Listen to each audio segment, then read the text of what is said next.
السلام علیکم ورحمۃ اللہ تعالیٰ وبرکاتہ۔ ایک بھائی نے سوال کیا تھا کہ اگر کوئی شخص عشاء یا ظہر کی فرض نماز ادا کر رہا تھا اور اس نے سہون اخیر کی تیسری یا چوتھی رکعت میں جہر کے ساتھ قرأت کر لی، یعنی بلند آواز سے قرأت کر لی، عشاء کی نماز پڑھ رہا تھا اور آخر کی 2 رکعت جو ہیں ان میں بلند آواز کے ساتھ قرأت کر لی، یا ظہر پڑھ رہا تھا، ظہر میں کسی بھی رکعت میں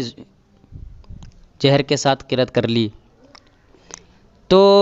جہر کی بنا پر سجدہ سہو واجب ہوگا یا نہیں؟ تو اس کا جواب یہ ہے کہ اگر اس نے جان بوجھ کر نہیں بلکہ دھوکے سے یعنی سہون جہر کے ساتھ پڑھا ہے تو پھر ایسی صورت میں سجدہ سہو واجب ہوگا، یعنی سرًا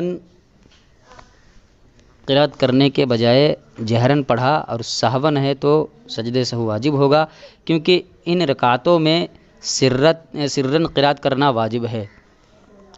یعنی عشاء کی تیسری اور چوتھی رکعت میں اور ظہر کی تمام رکعتوں میں سرًا آہستہ قرأت کرنا واجب ہے، اور اگر اس نے جان بوجھ کر ایسا کیا پھر سجدہ سہو کافی نہ ہوگا۔ جیسا کہ ہدایہ میں ہے، اگر امام نے ان رکعتوں میں جہر کے ساتھ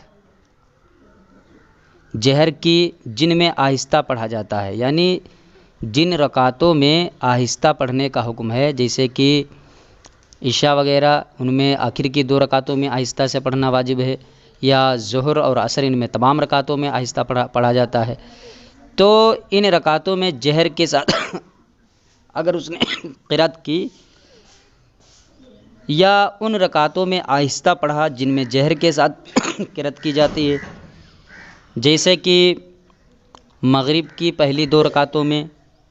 اسی طریقے سے عشاء کی پہلی 2 رکعتوں میں اور فجر کی 2 رکعتوں میں، اس میں 2 ہی رکعت فرض ہیں، تو ان رکعتوں میں جہر کے ساتھ قرأت کی جاتی ہے، تو اگر کوئی شخص ان میں